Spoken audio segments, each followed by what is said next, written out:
మన గార్డెన్ లో మనమే మన ఓన్ ఫుడ్ గ్రో చేసుకుంటే ఎలా ఉంటుంది? ఈ రోజు మా గార్డెన్ లో ఫస్ట్ హార్వెస్ట్ చేస్తున్నాము. ఏమేమి వచ్చాయో చూసేద్దామా?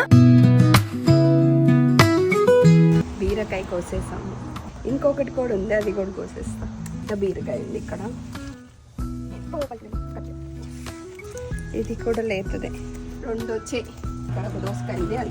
గార్డెనింగ్ అంటే మొక్కల్ని పెంచేయడం కాదండి, మనలో ఉండే పేషెన్స్ ని, అవి హార్వెస్ట్ చేస్తున్నప్పుడు మనకొచ్చే సంతోషాన్ని, ఇంకా అవి మనం కుక్ చేసుకొని తింటున్నప్పుడు వచ్చే సాటిస్ఫాక్షన్ ఉంటుంది చూసారు.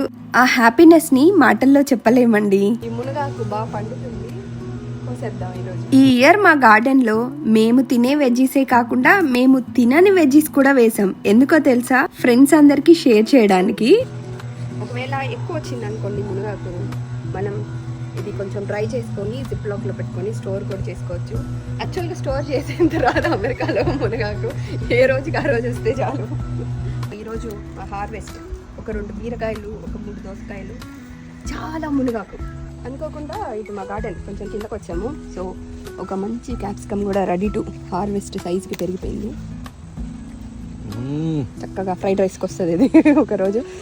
ఫ్రైడ్ రైస్ అంటే బీన్స్ కూడా దొరుకుతాయి. బీన్స్ కూడా ఉన్నాయి, ఒక 20 బీన్స్ ఉన్నాయి, ఒక 20 బీన్స్ వరకు ఉన్నాయి. అవి కూడా హార్వెస్ట్ చేసేద్దాం.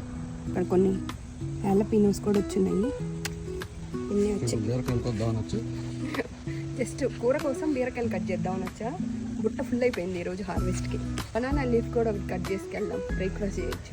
చక్కగా 5 బనానా లీఫ్లు ఉన్నాయి, ఒకటి కట్ చేసుకుందాం.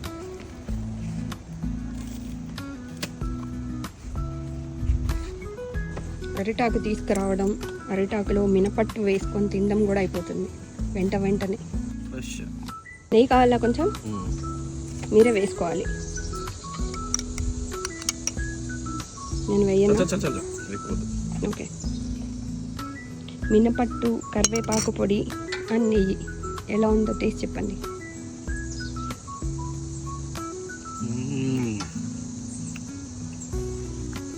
అరటాకులో ఏదైనా అడిషనల్ టేస్ట్ వచ్చేస్తుంది. వేడిగా మినపట్టు ఉప్పు అనుకుని తింటున్నాం. Okay, bye bye.